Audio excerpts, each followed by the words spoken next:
amazing. So I will try to do that. We're counting out.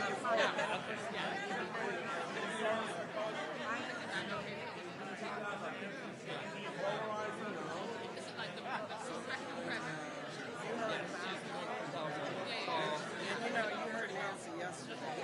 She said no. I said, Nancy, that's not true. And I've been, but even courteous to his parent was like a big deal. This messaging always gets to everybody. Living in on the working poor people, some people recognize living below and it's they're the ones that ticket for what? They're the ones we're losing. We're not. So I'm determined we're going to do this. You want to we have to get it? We didn't get a ticket. No, there's a ticket.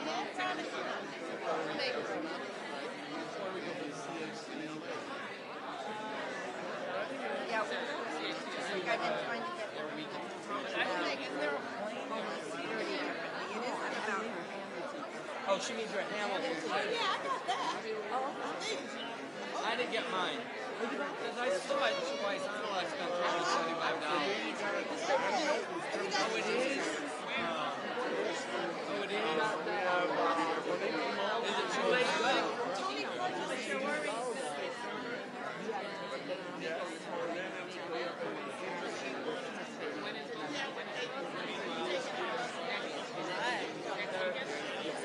Robin, is it too late for me to get one here?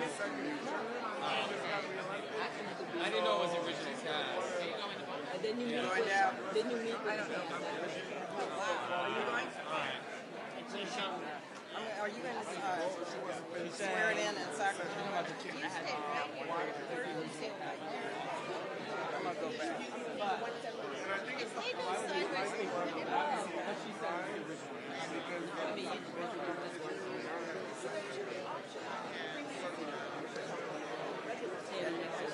And steady. So, we know each other's old legislators. When she came to Congress, I ended up in her office in Sacramento. We were. And I will remodel. That's right, and I got it. It's on the floor. Yelling at me about that. There's no room here. Will, I find a way to remodel it, make my office bigger, do it. Yes, there's no room here. Was it on the fourth or fifth floor? But then it was 402. But then after I come back after voting, my staff was like, what's the big speaker with a brown hair, and he just went to the office, smoke was opening file cabinets and saying, that's pretty good. That's pretty good. I talked to him. He was supposed to be here yesterday to swear in the CBC. Missed his morning. He's making a lot of money. I'm sure he is.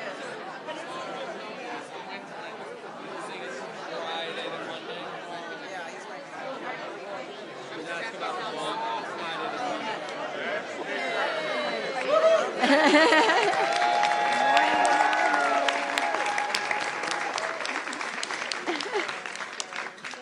What a difference an election makes. More members, more press. Good morning, everyone. Good morning. Thank you all for being here. I'm honored to be here with some of the members of the House Democratic Caucus and some of the leadership of committees of jurisdiction to deal with this very important issue of integrity in government. Especially want to acknowledge the work and leadership of Congressman John Sarbanes over the years. They developed an initiative that gathered steam across the country on 100 candidates across the country signed a letter saying they wanted H.R. 1 to be one of the first orders of business of this new Congress. Thank you, John Sarbanes. We're joined by Jerry Nadler, the chair of the Judiciary Committee you'll be hearing from, Congresswoman Zoe Lofgren, chair of House Administration Committee, Congressman Elijah Cummings from Oversight and Reform, John Sarbanes, I acknowledge, the chair of the Democracy Reform Task Force, Congressman John Lewis, our hero on all subjects, and Congressman David Price, who's been a champion on this for decades, and Congresswoman Veronica Escobar, member of the freshman class, who will represent the views of that very transformative, diverse, beautiful, energetic freshman class that is energizing the Congress. So yesterday we made history, again, swearing in this transformative freshman class. When they took the oath, they made a difference. Today, guided by our new members and the American people that they represent, that we all represent, we are introducing H.R. 1 to hold legislation to clean up corruption and restore integrity to government.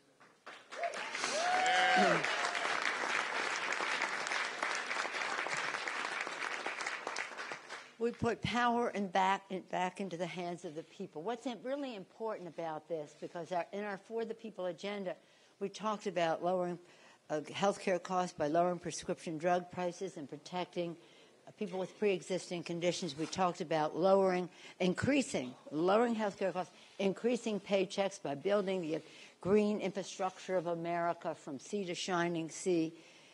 And we gave people confidence that this could happen in a way that was in the people's interest, not the special interest, because of H.R. 1.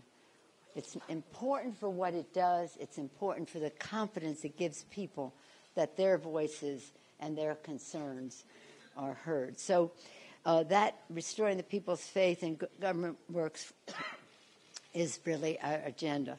We're thrilled that so many champions of democracy are here in this room representing organizations that fought this fight for such a long time. And again, the bill, you'll hear more about it, but it has many features.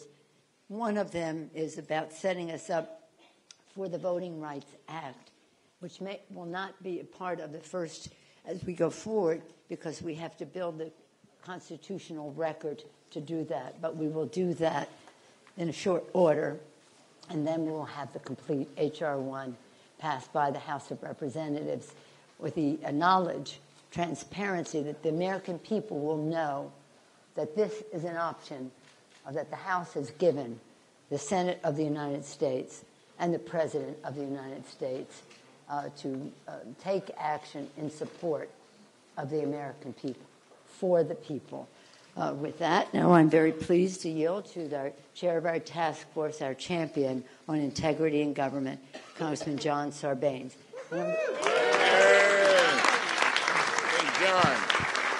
Good morning, everybody. Good morning. Thank you, Speaker Pelosi. Thank you for your leadership and your commitment to this agenda of giving the American people their voice back. Last year, when candidates were out campaigning to their constituents, new candidates and candidates were running for re-election, we heard loud and clear from the American people that they feel left out and locked out too often from their own democracy, that they want us to fight the culture of corruption, they want us to clean up Washington, fix the system, and give them their voice back. They want to be able to get to the ballot box without having to run an obstacle course.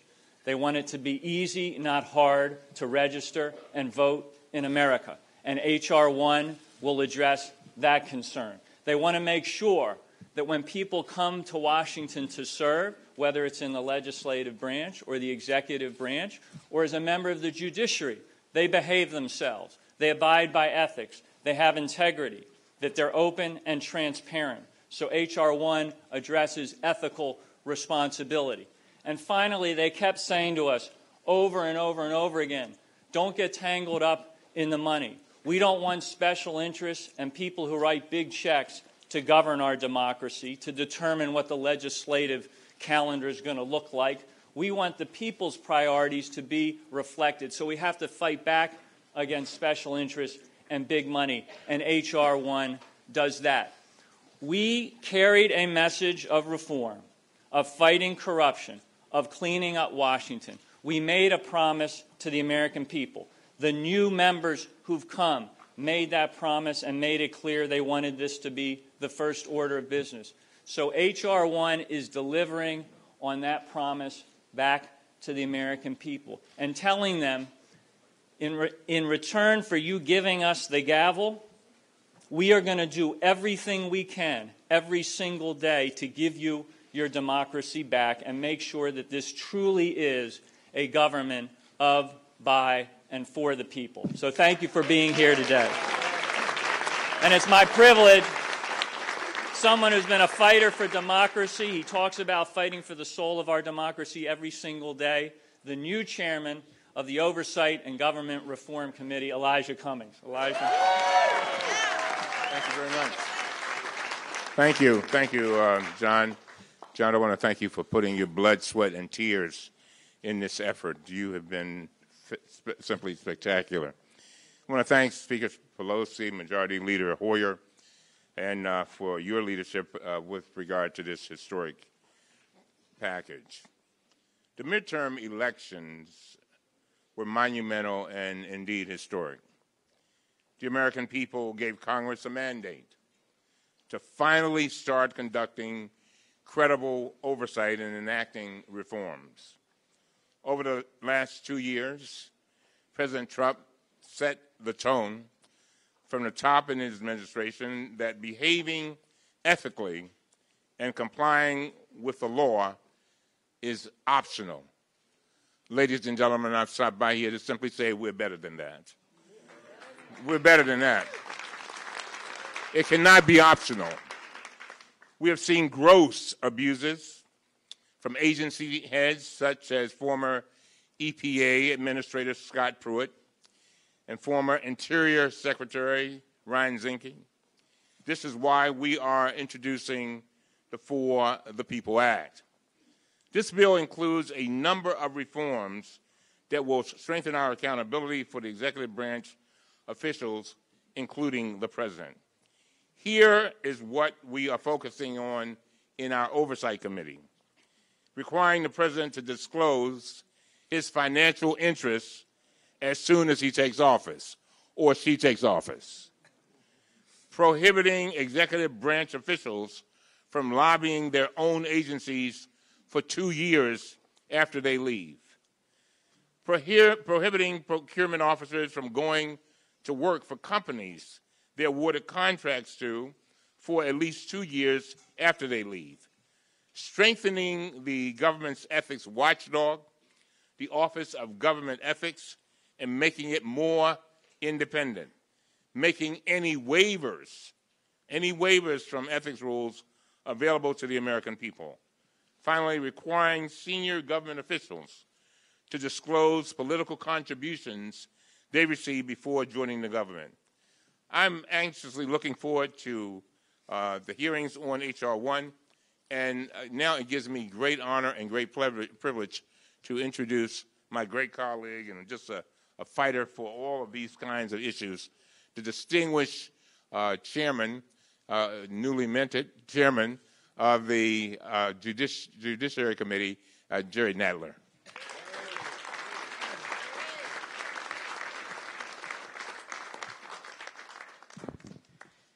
Thank you very much. Let me begin by thanking John Sarbanes for his leadership role over a long period of time in pulling together this democracy agenda and gathering support for it, and the new leadership of the House, Speaker Pelosi and Majority Leader Hoyer, who have been great supporters and ralliers for this kind of agenda for a long time. I am proud to be joining my colleagues today to unveil H.R. 1, legislation to restore our democracy and deliver for the American people. The overwhelming influence of money and special interests is a cancer in our democracy that must be removed. Otherwise, we risk evolving into an oligarchy, like so many other republics before us. Indeed, many Americans already believe that their elected leaders do not care about them, and that office holders care only about raising money and prioritizing the interests of the moneyed class. They believe that their participation Their voices cannot count against the power of big money, and recent experience shows they are often right. For example, most Americans, including most gun owners, support reasonable firearms regulation. Heartbreakingly, we continue to hear about mass shootings, yet after each tragedy, the Republican-controlled Congress refused to act. Even without such high-profile incidents, it remains true that more than 33,000 Americans lose their lives to gun violence every year, and the gun-related murder rate in the United States is 25 times higher than in 22 other comparably high-income countries. Despite near-universal support from the American public, the Republican Congress did not even have a hearing on the issue, much less pass legislation, because of disproportionate political influence of the National Rifle Association and the big givers associated with it. In a similar vein, Americans overwhelmingly support lowering prescription drug prices, yet the pharmaceutical industry and its army of lobbyists have thus far successfully managed to stifle any real reform.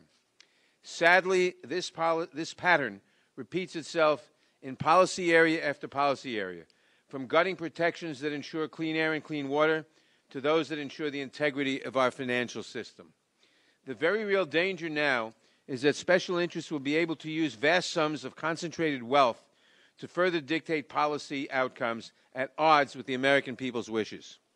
Without H.R. 1, our democracy will find itself more and more at the mercy of large moneyed interests. If we do not pass this critical legislation, the history books may eventually say that, like the Roman Republic, the United States had a good 200 to 250-year run of democracy and then degenerated into an oligarchy like all the rest. We must not let that happen. We must pass this legislation so that government of the people remains of the people.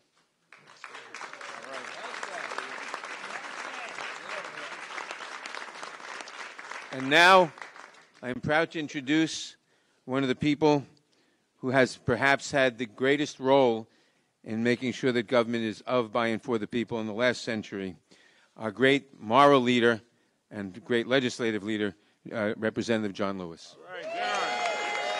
Yay.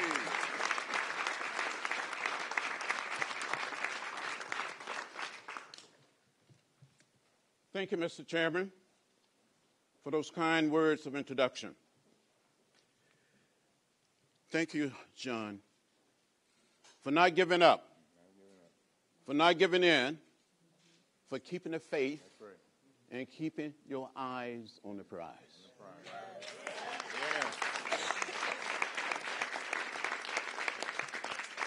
The last 2 years have made it clear there are forces which invest thousands and millions of dollars in drowning out the voice of the people of this country. But in the last election, the people spoke, and they spoke with a mighty voice, and they will continue to speak. They used the power of the vote to create a more diverse, more progressive, and more outspoken House than ever before. Yes. I said on many occasions that the vote is the most powerful, nonviolent instrument of transformation we have in our democracy, we have in a democratic society. And at the foundation of our system, it must be strengthened and preserved. There are forces trying to make it harder and more difficult for people to participate. And we must drown out these forces. Right,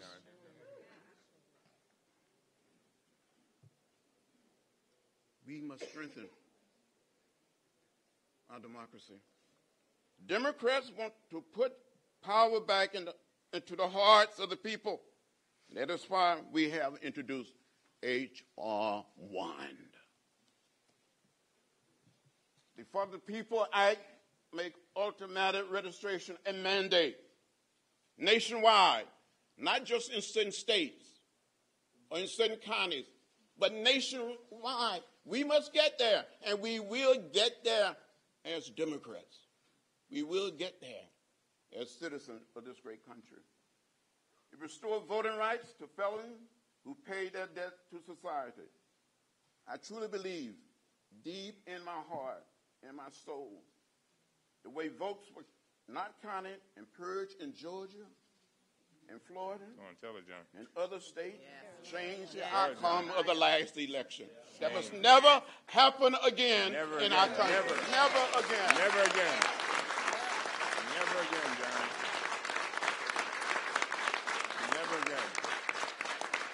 We will make it illegal. It also offers federal resources to secure the votes in states and localities around our country.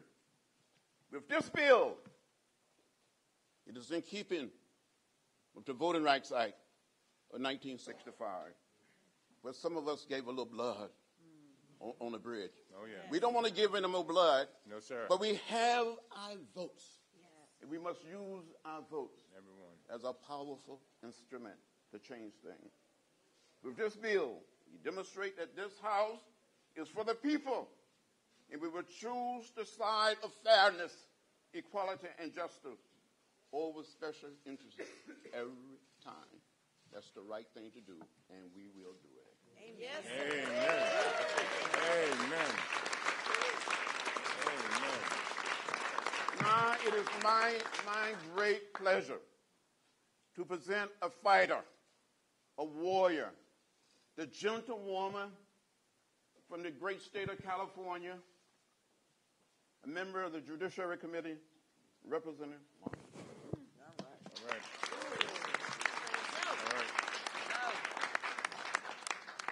First, I want to reiterate the thanks that we all have for Representative Sarbanes for pressing forward, never giving up, and also for our freshman class for responding and saying this has to be a priority.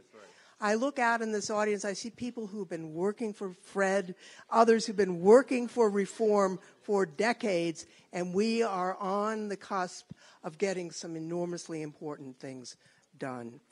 I want to talk a little bit about partisan redistricting.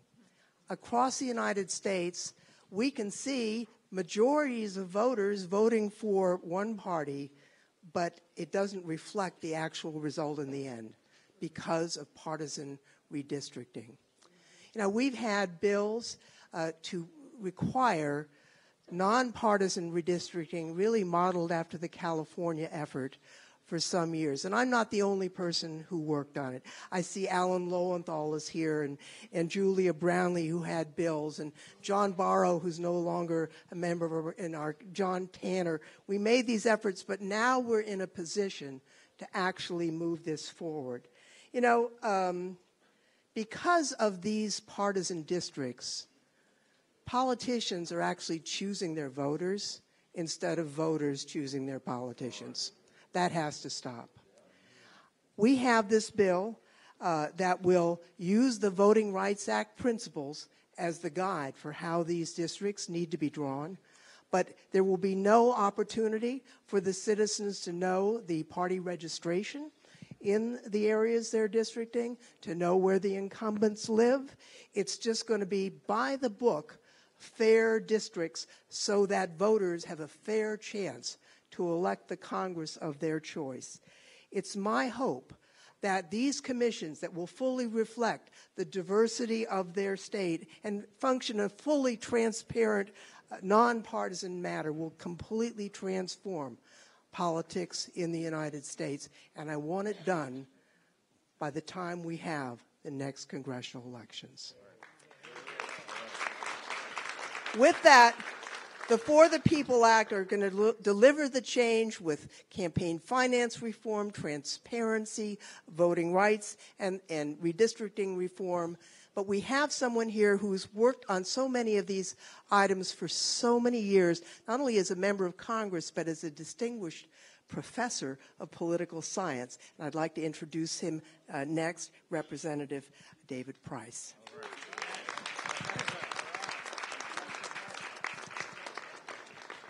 Thank you. I want to thank my colleagues, thank all of you for being here this morning, for your interest in what we're undertaking. And it truly is a momentous undertaking, as my colleagues have said. What we're talking about here today is basic to everything else that we need to do. political reform, far-reaching, comprehensive political reform. And I, as a representative from North Carolina, have a special reason. We're ground zero on so many of these issues, a special reason to understand how important this is. This is a once-in-a-generation blueprint for reforming our democratic system, diminishing the influence of big money in American politics, special interests, and restoring power to our people. It represents the commitment of the House Democratic Caucus to deliver on the promises we made to restore integrity and accountability and transparency to our democracy.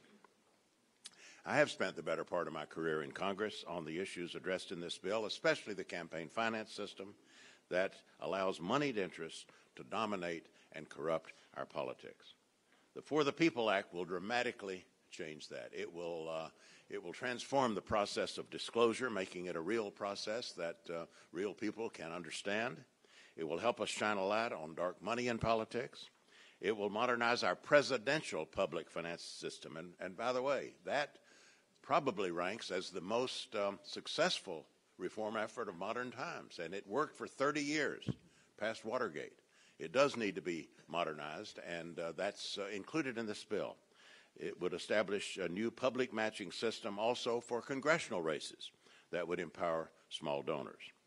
We plan to bolster limits on campaign spending by cracking down on improper super PACs that are all too often affiliated behind the scenes with political campaigns. And we intend to expand my original Stand By Your Ad provisions. That's with apologies to Tammy Wynette for anybody who remembers. Stand By Your Ad. We want to expand those provisions and require corporations and other groups to disclose their top funders. And that should include, of course, TV ads, but also online paid ads, robocalls, and so forth. These reforms are going to empower American voters. They're going to encourage more diverse candidates to run for office, and they're going to help break the stranglehold that big donors have on American politics. So we're proud to deliver on our promise to the American people. We're proud to roll this comprehensive package out as H.R. 1, and we fully intend to do everything in our power to return power to the American people. With that, I turn to one of our outstanding new members who's just been through a campaign and can testify as to some of the rigors and some of the changes that need to be made very, very convincingly. Representative Escobar. Good morning, everyone. I want to thank Speaker Pelosi and House Majority Leader Steny Hoyer for their leadership. My name is Veronica Escobar. I am from the great, safe, secure U.S.-Mexico border, El Paso, Texas. And I want to thank Congressman Sarbanes for the incredible privilege of allowing us as new members to be able to sign on to such a transformative piece of legislation. And I'm very proud to have signed on today. You will see in this group of heroes for democracy, who I am so privileged to be standing with, you will see many freshmen. We are hot off a campaign trail that for many of us went on for well over a year. For some of us, it was a year and a half. We spent every single day of our campaigns on the ground, talking to constituents, and I can tell you, speaking for myself and many of my freshman colleagues who I've spoken to over the course of our campaigns, cynicism and mistrust of Congress is at an all-time high. It is at a tragic level when American people cannot trust the Congress that creates the laws that govern their lives. And so we heard directly from our citizens about their disappointment with Washington, D.C. At the very same time, we received our marching orders from them. They have told us they want us to work on an ambitious agenda. They want health care. They want us to deal with the challenges of our generation in climate change. They want comprehensive immigration reform. They want investments in real infrastructure, not a monument to division like a wall. They want real infrastructure projects. But in order for us to be able to sell that to the American public and ask them for their faith and their trust in us, we have to prove that we are trustworthy. And that is why H.R. 1 is so critical. At the beginning of this new Congress, the 116th Congress, at the beginning of a new era in government and governance, we must demonstrate to the American public that we're willing to police ourselves in order to build the big projects and dreams and ambitions that they have for our country. You know, I come from local government. I spent over a decade in local government where we passed sweeping ethics reforms, campaign finance reforms, because if we didn't, our folks would have thrown us out of office. What is unacceptable at the local level has been acceptable in Washington, D.C. for too long. But Representative Sarbanes, thanks to you, that day is over and a new day has dawned. Thank you all very much.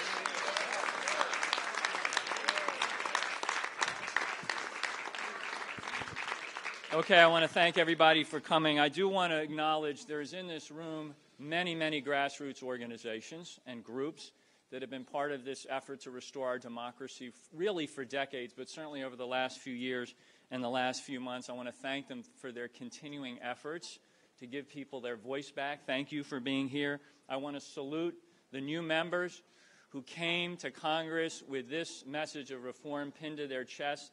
They understand it wasn't just a message they were delivering. It was heard as a promise, and that's why they want to deliver on this promise. But I want to close by talking to Americans out there across the country who I know in many instances are hanging on by a thread. Their cynicism is deep. Their skepticism is broad. They don't know whether they can get their democracy back. They spend too long on the outside looking in. But as John Lewis has said many, many times, don't give up and don't give in. The Democratic majority wants to give you your voice back with H.R. 1, which is literally for the people. That's the name of the bill. With H.R. 1, we are committed, we are determined to restore a government of, by, and for the people. Thank you all for coming today. Appreciate it.